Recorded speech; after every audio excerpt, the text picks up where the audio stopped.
থেকে তৃতীয় সেমিস্টারের পরীক্ষার নিরাপত্তার বিষয়ে একগুচ্ছ কড়া পদক্ষেপ নিল উচ্চ মাধ্যমিক শিক্ষা সংসদ বা WBCHSE বোর্ড। সেই রকমই একটা ব্যবস্থা যেটা সম্পর্কে তোমাদেরকে এখন জানানোর জন্য চলে এসেছি ছোট্ট উপস্থাপনার মধ্যে দিয়ে। তোমাদের প্রশ্নপত্র বা কোশ্চেন বুকলেট তার কিন্তু দুটো সেট পাঠানো হচ্ছে কাস্টোডিয়ান সেন্টারে। একেবারে দুটো রকম সেট সেটা কাস্টোডিয়ানে পাঠানো হচ্ছে অধিকতর নিরাপত্তার কথা মাথায় রেখে, যাতে করে এই যে পরীক্ষার সময় যেহেতু MCQ প্যাটার্নে তোমাদের পরীক্ষা, সেই পরীক্ষায় টোকার সম্ভাবনা অত্যন্ত বেশি হতে পারে বা প্রশ্ন ফাঁস হয়ে যাওয়ার সম্ভাবনাও কিন্তু থেকে যাচ্ছে। আর সেই কথাটা মাথায় রেখেই উচ্চ মাধ্যমিক শিক্ষা সংসদের তরফ থেকে সিদ্ধান্ত নেওয়া হয়েছে দু সেট প্রশ্ন কাস্টোডিয়ানে পাঠানো হবে, তার সঙ্গে সঙ্গে OMR সিটও কিন্তু পাঠানো হচ্ছে।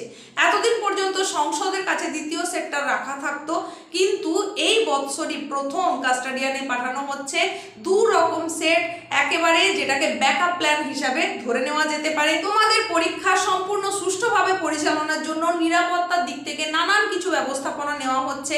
কোশ্চেন বুকলেটেও হয়তো QR কোড থাকবে, নানান রকমের ব্যবস্থা থাকবে, কিন্তু তা সত্ত্বেও যেহেতু MCQ প্রশ্নের ওপরে পরীক্ষা, সেটা লিক হয়ে যাওয়ার সম্ভাবনা অত্যন্ত বেশি।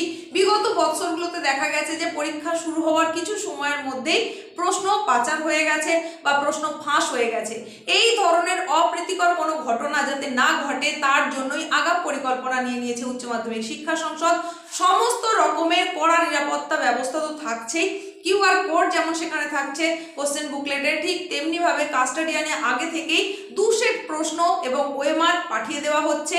মেন এন্ট্রান্স পরীক্ষার যে সেন্টার অর্থাৎ যেটা ভেন্যু হচ্ছে সেখানকার যে মেন এন্ট্রান্স সেখানে থাকছে CCTV, তার সঙ্গে সঙ্গে থাকছে সেটা সুপারভাইজারের রুমেও। এই CCTVর আওতাতেই কিন্তু সমস্ত কিছু হতে চলেছে এবং OMR সিটের প্যাকেট সেটা সুপারভাইজারের রুমে যদি ওপেন করাও হয়ে থাকে, তোমাদের কোশ্চেন বুকলেট সেটা কিন্তু ওপেন করা হবে তোমাদের সামনে, একেবারে পরীক্ষার রুমের দুজনকে সাক্ষী রেখে সেটাকে ওপেন করা হবে। মানে স্টুডেন্টদের দুজন দেখবে যে একেবারে ওপেন হয়নি, সেই প্যাকেট খোলা হয়নি, সেই অবস্থায় সেটাকে খোলা হবে এবং তারপর তোমাদেরকে প্রশ্ন বিলি করা হবে। প্রথমবার এই ধরনের পদক্ষেপ নেওয়া হচ্ছে, আর HSC এর এই সেমিস্টার সিস্টেমটাই তো সারা ভারতের মধ্যে প্রথম হচ্ছে। এই যে পদ্ধতি, সেখানে বোর্ড সভাপতি জানাচ্ছেন যে অতিরিক্ত সাবধানতা অবলম্বনের জন্যই দু সেট করে প্রশ্ন কাস্টোডিয়ানে পাঠানো হচ্ছে বা থানায় পাঠানো হচ্ছে, যেটা কিন্তু এর আগে কোনো সময়তেই ঘটেনি। তিনি আরো যেটা জানাচ্ছেন সেটা হচ্ছে যে জরুরি পরিস্থিতি যদি উদ্ভব হয় সেখানে সভাপতির নির্দেশেই ওই 2 নম্বর সেটের প্যাকেট খোলা হবে, নচেত কোনোভাবেই সেটা খোলা হবে না। না খোলা অবস্থাতেই সেই প্যাকেট কাস্টোডিয়ানে থাকবে। রাজ্যের অন্তত 122টি স্পর্শকাতর পরীক্ষা কেন্দ্র, সেগুলোর ওপরে স্পেশাল নজরদারি থাকছে বোর্ডের তরফ থেকে। তার মধ্যে অধিকাংশগুলোই যেগুলো রয়েছে মালদহের মধ্যে, তবে বেশ কিছু আবার উত্তর দিনাজপুর এবং মুর্শিদাবাদেও রয়েছে। বিগত বছরগুলোতে দেখা গেছে যে মাধ্যমিক এবং উচ্চ মাধ্যমিক পরীক্ষা চলাকালীন সময়ে এই সমস্ত এলাকাগুলোর পরীক্ষা কেন্দ্র থেকেই প্রশ্নপত্র ফাঁস হয়েছে।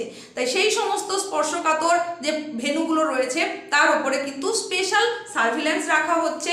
সেখানে CCTV নজরদারি তো থাকছেই, তাছাড়া সেখানে বোর্ড কর্তৃপক্ষের তরফ থেকেও প্রতিনিধি দলও কিন্তু থাকবে। এই সমস্ত পদক্ষেপ ছাড়াও সেখানে ভিডিওগ্রাফির ব্যবস্থাও রাখতে হবে, আর তারই সঙ্গে সঙ্গে এই যে ফুটেজগুলো, সেই ফুটেজগুলো সংরক্ষণের ব্যবস্থাও করতে বলা হয়েছে, যাতে কোনো অপ্রীতিকর সিচুয়েশন যদি অ্যারাইজ করে থাকে তাহলে সেগুলো কিন্তু সাবমিট করতে হতে পারে, আর তার জন্যই সংরক্ষণ করে রাখতে হবে।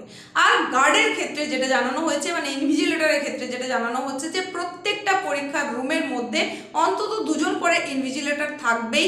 আর পরীক্ষার্থীর সংখ্যা যদি 45 অ্যান্ড অ্যাভাব হয়ে যায়, 45 পার হয়ে যায়, তাহলে কিন্তু 3 জন করে ইনভিজিলেটর রাখতে হবে। পরীক্ষা চলাকালীন সময়ে কেউ বাইরে বেরোতে পারবে না, কোনো পরীক্ষার্থী বাইরে যাবে না, খুব প্রয়োজন না হলে একেবারেই নয়। আর পরীক্ষা কেন্দ্র ছাড়ার ব্যাপারেও জানানো হচ্ছে যে খুব জরুরি অবস্থা যদি অ্যারাইজ করে, সেখানে শারীরিক অসুস্থতা জনিত কারণে, তাহলে ছাড়া যেতে পারে, না হলে কোনোভাবেই সেই ভেন্যু ত্যাগ করা যাবে না। আর তোমরা আগেই জেনে গেছো কোনো রকম ইলেকট্রনিক্স গেজেট কিন্তু তোমরা রাখতে পারবে না। যদি এইরকম কোনো কিছু তোমাদের কাছ থেকে পাওয়া যায় বা ইনভিজিলেটরের সঙ্গে কোনো রকম অভব্য আচরণ যদি তোমরা করে থাকো, সেক্ষেত্রে কিন্তু পরীক্ষা তোমার আরেও হয়ে যেতে পারে। সে সম্পর্কে অন্য একটা ভিডিওতে আমি তোমাদেরকে আগেই জানিয়েছি। তো এই সতর্কতাগুলো অবশ্যই অবলম্বন করবে। তোমার লক্ষ্য হবে পরীক্ষা দিতে যাওয়া এবং পরীক্ষা দেওয়া হয়ে গেলে বাড়ি ফেরা। এর বাইরে কিন্তু আদার্স কিছু নয়। কোনো রকম ঝামেলার সঙ্গে নিজেকে জড়িয়ে ফেলবে না। তো এইগুলো তোমাদের জানা জরুরি পরীক্ষা ঠিক আগের মুহূর্তে, সেই কারণেই কিন্তু আমি এগুলো তোমাদের কাছে জানিয়ে দিলাম। চূড়ান্ত পর্বের এই প্রস্তুতি এখন তোমার একেবারেই তুঙ্গে নিশ্চয়ই রয়েছে।